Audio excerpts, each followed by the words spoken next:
ہزاروں بچوں کو فرعون کی بے رحم فوج نے موت کی گھاٹ اتار دیا، وہ بھی ان کے والدین کی نظروں کے سامنے۔ یہ مصر کا دستور تھا۔ لہٰذا ایک بہت وسیع گروہ تھا دکھی والدین کا، ان کا جو اب مصر سے فرار ہو رہے تھے، ٹھیک ہے، اور موسیٰ علیہ السلام نے انہیں نکلنے میں مدد کی تھی۔ اب چونکہ وہ دوسری جانب پہنچ گئے ہیں تو کیا ان کا تو ختم ہو گیا؟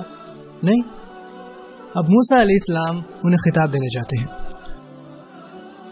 اور آپ یہ سوچ رہے ہوں گے کہ اس خطبے میں انہیں صبر کی تلقین کی جائے گی، کیونکہ جب کوئی غم زدہ ہوتا ہے تو عموماً ہم اسے کیا کہتے ہیں کہ بھائی صبر کرو، لیکن کوئی یہ نہیں بتاتا کیسے۔ سب کہتے ہیں صبر کرو، صبر ایک مقصد ہے، یہ بتانے سے نہیں آ جاتا، آپ کو وہاں خود پہنچنا ہوتا ہے۔ آپ یہ نہیں کہہ سکتے کہ بھائی صبر کرو اور اگلا بندہ کہے ہاں ٹھیک ہے کر لیا، ایسا نہیں ہوتا، آپ ایسا کر نہیں سکتے۔ یا بندہ یہ کہے کہ ابھی بھی نہیں ہو رہا، آپ کو کچھ اور کام کرنے پڑتے ہیں جو آپ کے اندر صبر پیدا کرتے ہیں۔ معلوم ہوتا ہے کہ صبر کرنے کے لیے کسی خاص لائن عمل کا ہونا ضروری ہے۔ صبر کیسے کرنا ہے یا سیکھنا پڑتا ہے، یہ کوئی ایسی چیز نہیں ہے جو ہمارے اندر پہلے سے موجود ہو، اس کی نشو نما کرنی ہوتی ہے، اپنے اندر بلڈ کرنا ہوتا ہے۔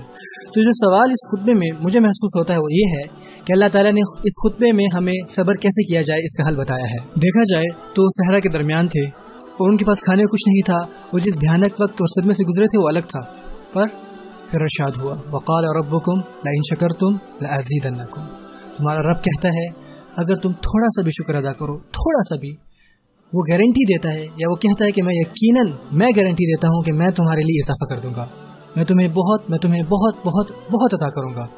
اس نے کیا کہا؟ تمہیں کیا کرنا چاہیے؟ صبر کرو؟ نہیں، شکر کرو۔ آپ کیسے ان لوگوں سے کہہ سکتے ہیں جنہوں نے اتنی بھیانک زندگی گزاری ہے؟ آپ ممبر پر چڑھ کر ان سے کیا کرنے کو کہہ رہے ہو؟ شکر ادا کرو۔ آپ کو شکر گزار بننے کی ضرورت ہے۔ یہ ہے دراصل رنج و ملال کو دور کرنے کا حل، سوچ کو صبر کرنے کے بجائے شکر کرنے کی طرف لے کر جانا، کیونکہ صبر کرنے کا مطلب ہے کہ آپ اپنی مصیبت کے بارے میں سوچو گے اور پھر آپ اس پہ صبر کرنے کی کوشش کرو گے۔ موسیٰ علیہ السلام نے تمام لوگوں کی سوچ کا زاویہ ہی بدل دیا۔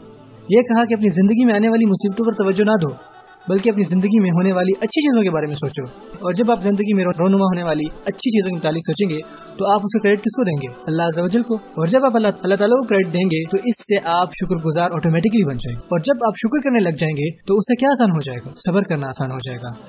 جب شکر نہیں ہوگا تو صبر کرنا بھی ناممکن ہے۔ وہ کہتے ہیں نا کہ پرندہ ایک پر کے سہارے نہیں ہو سکتا، ایسا کیوں کہا جاتا ہے؟ اس کی ایک وجہ ہے، کیونکہ شکر کے بغیر یہ لوگ اپنی زندگی میں آگے نہیں بڑھ سکتے تھے۔ اور اللہ تعالیٰ نے کیا ہی خوبصورت بات اس آیت میں فرمائی ہے، انہوں نے فرمایا کہ اگر تم شکر ادا کرتے ہو میں وعدہ کرتا ہوں لازیدنکم، قسم کھاتا ہوں، یہاں الف کا استعمال ہوا ہے، لازیدنکم فعل کے مضبوط صیغے کا استعمال ہوا ہے، اور اللہ عموماً الف کا استعمال نہیں کرتے قرآن میں، بہت ریئر ہے ایسا، ٹھیک ہے، مگر انہوں نے فرمایا اگر تم ذرا برابر بھی شکر کرتے ہو، یہاں بھی غور کریں تو فعل ماضی ہے، لئن شکرتم، اگر تم نے اتنا بھی کیا تو میں بار بار یقین دلاتا ہوں کہ میں تمہیں بڑھا دوں گا، اضافہ کر دوں گا۔ لیکن اب سوال یہ اٹھتا ہے جب آپ کہتے ہو کہ میں تمہیں بڑھا دوں گا یا اضافہ کر دوں گا، تو کیا اس جملے کی سینس بنتی ہے؟ کوئی پوچھ سکتا ہے کہ بھائی کیا مطلب ہے؟ تم مجھے کس میں بڑھانا چاہتے ہو؟ وزن میں، علم میں، حکمت میں، یا صبر میں؟ تم مجھے کس میں بڑھانا چاہتے ہو؟ دولت؟ ہاں اس میں دلچسپی رکھتا ہوں۔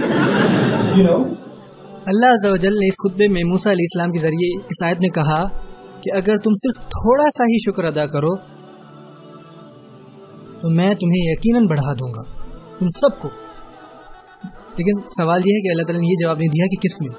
زیادہ یزید هذا الفعل يحتاج الى تمیز، فعل کو مفعول کی ضرورت ہوتی ہے، جیسے ہم کہتے ہیں کہ ربی زدنی کیا؟ علما، نہ کہ وزنا۔ ہم یہ نہیں کہتے کہ ہمیں وزن میں بڑھا دے، نہیں، ہمیں علم میں، مجھے علم میں بڑھا دے۔ اس آیت میں اللہ وعدہ کرتے ہیں کہ وہ بڑھا دیں گے، لیکن انہوں نے یہ نہیں بتایا کہ کس میں، کیونکہ ہر کوئی اپنی چاہت کے مطابق اپنے معاملات میں بڑھنا چاہتا ہے۔ وہ کہتا ہے کہ تمہیں جس چیز کی ضرورت ہے میں تمہیں اسی میں بڑھا دوں گا، تم میں سے کسی کو اولاد میں بڑھا دوں گا، تم میں سے کسی کو میں صبر میں بڑھا دوں گا، تم میں سے کسی کو میں طاقت میں بڑھا دوں گا، یا علم میں، رزق میں، خوشی میں بڑھا دوں گا، جس میں بھی تم چاہتے ہو، ٹھیک ہے؟ کیونکہ اداسی تب ہوتی ہے جب کچھ ختم ہو جائے، ہے نا؟ جب کچھ کم ہوتا ہے میں اسے بڑھا دوں گا، میں اسے بڑھا دوں گا، تمہیں بس شکر گزار بننا ہے۔ وَإِن كَفَرْتُمْ إِنَّ عَذَابِي لَشَدِيدٌ، سبحان اللہ۔ اور اگر تم ناشکری کرو گے، اللہ نے یہاں شرطیہ جملہ نہیں کہا، جیسے انگلش میں کہا جاتا ہے if then statement، اگر تم یہ کرو گے تو یہ ہوگا، جیسے اللہ نے فرمایا اگر تم شکر کرو گے تو میں تمہیں بڑھا دوں گا، رائٹ؟ بٹ اگر تم ناشکری کرو گے، اللہ نے یہاں یہ نہیں کہا کہ پھر کیا ہوگا. یہ اللہ کی رحمہ ہے کہ اگر تم ناشکری کرو گے ... اللہ نے دن نہیں ڈالا، یہ اس کی رحمہ ہے. اگر آپ کسی اور چیز کا شکر نہیں ادا کر سکتے تو کم از کم اس بات کا شکر ادا کریں کہ اللہ نے یہاں پھر کیا ہوگا نہیں کہا. اور اگلا جملہ شروع کر دیا ان عذابی لشدید، نہیں کہا فإن عذابی لشدید. اگر وہ کہہ دیتے فإن عذابی لشدید تو اس کا مطلب ہوتا کہ پس آپ کو سزا ملے گی. اللہ نے وہاں فا نہیں کہا. ہر حرف قرآن میں، ہر حرف ناقابل یقین ہے.